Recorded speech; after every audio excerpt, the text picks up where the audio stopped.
केन्द्र बजेट 2026-27 ने गणमाध्यम प्रतिनिधि केन्द्रमंत्री आलोचना। बजेट ओडिशा पाई विकासर नूतन द्वार खोलिबो बोली कहिसंती केंद्र शिक्षा मंत्री धर्मेंद्र प्रधान। नमस्कार दर्शक बंधु, जीटीवी भारत ओडिया न्यूज चैनल को आपनको स्वागत करुछि। मो रामदास। चैनल को सब्सक्राइब कर नथिले सब्सक्राइब करंतु, खबरटी को शेष जाय देखंतु, अधिकरु अधिक शेयर करंतु, आवश्यक स्थले कमेंट करी सचेतन करंतु। 7 फेब्रुआरी 2025 शनिवार आयोजित एक सांबादिक सम्मेलन रे केंद्र शिक्षा मंत्री श्री धर्मेंद्र प्रधान जोगदी केंद्रीय बजेट 2026-27 को विकसित भारत गठन एक बलिष्ठ आधार बोली अभिहित करिसंती। प्रधानमंत्री नरेंद्र मोदी को सबका साथ सबका विकास मंत्र रे अनुप्राणित एही बजेट समाजर सबु वर्गर आकांक्षा पूर्ण करबा सह शिक्षा, कृषि और पर्यटन पर गुरुत्वपूर्ण क्षेत्र रे ओडिशा पई विकास नूतन द्वार खोलिबा नै से सविशेष तथ्य उपस्थापन करिसंती। ए सांबादिक सम्मेलन रे राज्य बीजेपी सभापति श्री मनमोहन सामल उपस्थित थिले। श्री प्रधान कहिसंती जे भारत वर्तमान विश्वर चतुर्थ बृहत्तम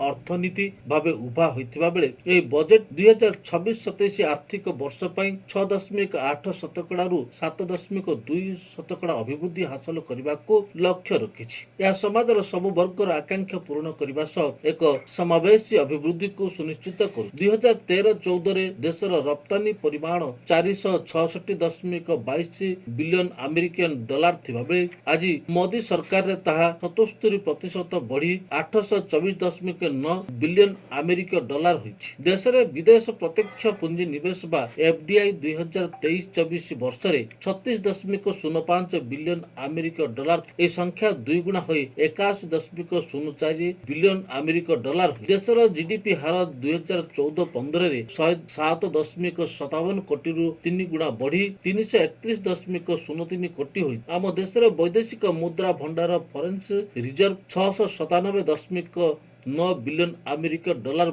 मुद्रास्फीति नियंत्रण होईछि। 2020 रे जीएसटी कलेक्शन 11 लाख कोटी होइतिबा बेले एबे ताहा बढ़ी 22 लाख कोटी होइछि। भारत स्टार्टअप इकोसिस्टम विश्व रे तृतीय होइछि। मोदी सरकार रे लोकंको जनजीवन सहज होइछि। 2035 सुधा एआई 1.7 ट्रिलियन डॉलर योगदान करिवार लक्ष्य रखा जाइछि। चलित बजेट रे आगामी 5 वर्ष पई 10,000 कोटी टंकार व्यय बराद सह बायोफार्मा, शक्ति एवं 40,000 कोटी टंकार इंडिया सेमीकंडक्टर 2.0 मिशन शुभारंभ करा जाइछि। श्रम भित्तिक बयन शिल्प एवं खदी हस्तशिल्पर विकास पई महात्मा गांधी ग्राम स्वराज अभियान घोषणा करा जाइछि। एमएसएमई क्षेत्र को सुदृढ़ करने पई 10,000 कोटी टंका ग्रोथ फंड गठन करा जाइछि। युवपीढ़ी को नियुक्तिक्षम करने पई इटूर शिक्षार नियुक्ति व उद्योग मानक कमिटी गठन प्रस्ताव दिया जाइछि। देशर 15,000 माध्यमिक विद्यालय व 500 कॉलेज रे एवीजीसी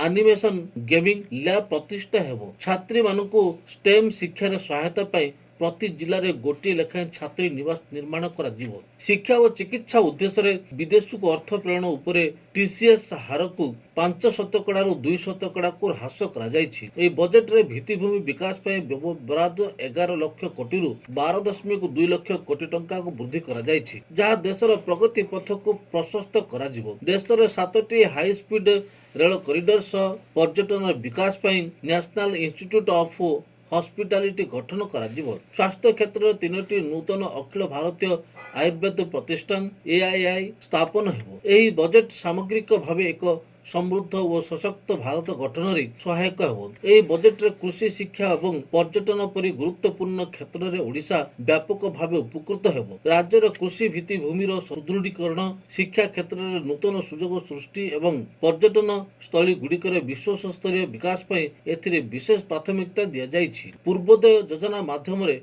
ओडिशा को देश रे विकास रे एक प्रमुख केंद्रबिंदु भावे गढ़ी तोलिबा को लक्ष्य रखा जाइछि। ओडिशा पई रेकर्ड संख्यक 10,928 कोटी टंकार रेल बजेट अनुदान प्रदान करा जाइछि, जहा 2009 रु 14 रो हाराहारिक अनुदान तुलना रे प्राय 13 गुना अधिक। अपर पक्षरे ब्राह्मणी व महानदी देई तालचेर अनुगुल ठारू पारादीप धामरा पर्यंत 5 नंबर जातीय जलपथ रे विकास एवं राज्य रे नूतन रेयर आर्थ कॉरिडोर प्रतिष्ठा ओडिशार शिल्प और खनिज भित्तिभूमि के एक नूतन स्तर को नहीं जीवो। एही बजेट रे न्यू एज इकोनॉमिक बा नूतन जुगर अर्थनीति उपरे विशेष गुरुत्व दिया जाइछि। नूतन ज्ञानकौशल और खनिज संपदर सदुपयोग द्वारा ରାଜ୍ୟର ଯୁବପିଢ଼ିଙ୍କ ପାଇଁ ନିଯୁକ୍ତିର ଅନେକ ନୂଆ ସୁଯୋଗ ସୃଷ୍ଟି ହେବ। ରାଜ୍ୟରେ ଜଳସେଚନର ସୁବିଧା ପାଇଁ ଜଳାଶୟ ଓ ଅମୃତ ସରୋବରର ବିକାଶ କରାଯିବ, ଯାହା କେବିକେ ଜିଲ୍ଲାଗୁଡ଼ିକ ପାଇଁ ବରଦାନ ସଦୃଶ ହେବ।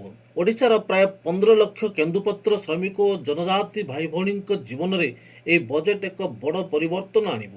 କେନ୍ଦୁପତ୍ର ଉପରେ ଟିକସ 5% ରୁ 2% ହ୍ରାସ କରାଯିବା ଦ୍ୱାରା ସମ୍ବଲପୁର ଠାରୁ ମୟୂରଭଞ୍ଜ ପର୍ଯ୍ୟନ୍ତ ଶ୍ରମିକମାନେ ଉପକୃତ ହେବେ। ଉପକୂଳବର୍ତ୍ତୀ ଅଞ୍ଚଳରେ ନଡ଼ିଆ, କାଜୁ ଓ କୋକୋ ଚାଷ ପାଇଁ ସ୍ୱତନ୍ତ୍ର ସହାୟତା ପ୍ରଦାନ କରାଯିବା ସରକାରଙ୍କ ଗରିବ ଓ ଚାଷୀ କଲ୍ୟାଣର ପ୍ରତିବଦ୍ଧତାକୁ ଦର୍ଶାଉଛି। ମହିଳା ସ୍ୱୟଂ ସହାୟକ ଗୋଷ୍ଠୀ ଏବଂ ମତ୍ସ୍ୟଜୀବୀ ସଂଗଠନଗୁଡ଼ିକୁ ଷ୍ଟାର୍ଟଅପ୍ ମାଧ୍ୟମରେ ବଜାର ସହ ଯୋଡ଼ିବା ସହିତ ଉପକୂଳବର୍ତ୍ତୀ ଅଞ୍ଚଳରେ ମତ୍ସ୍ୟ ଚାଷକୁ ସୁଦୃଢ଼ କରାଯିବ।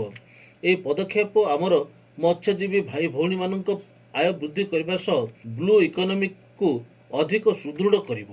ଓଡ଼ିଶାର ଉପକୂଳ ଅଞ୍ଚଳରେ ଏହା ରୋଜଗାରର ନୂଆ ସୁଯୋଗ ସୃଷ୍ଟି କରିବ। ଓଡ଼ିଶାର ସମୁଦ୍ର କୂଳରେ ଗହୀରମଥା ପରି ସ୍ଥାନଗୁଡ଼ିକରେ ଟର୍ଟଲ୍ ଟ୍ରେଲ୍ସ ଭଳି ପ୍ରକଳ୍ପ ରାଜ୍ୟ ପର୍ଯ୍ୟଟନ ଶିଳ୍ପକୁ ଏକ ନୂତନ ପରିଚୟ ଦେବା ସହ ଅର୍ଥନୀତିକୁ ମଜବୁତ କରିବ। ସମାଜର ଶେଷ ଧାଡ଼ିରେ ଥିବା ବ୍ୟକ୍ତିଙ୍କ ପାଖରେ ବିକାଶର ସୁଫଳ ପହଞ୍ଚାଇବା ପାଇଁ ମୋଦି ସରକାର ଏହି ବଜେଟରେ ପ୍ରତିଶ୍ରୁତିବଦ୍ଧତା ପ୍ରକାଶ କରିଛନ୍ତି। ଭୁବନେଶ୍ୱରରୁ ଭ୍ରମରବର ସାହୁଙ୍କ ରିପୋର୍ଟ, ଜିଟିଭି ଭାରତ ଓଡ଼ିଆ।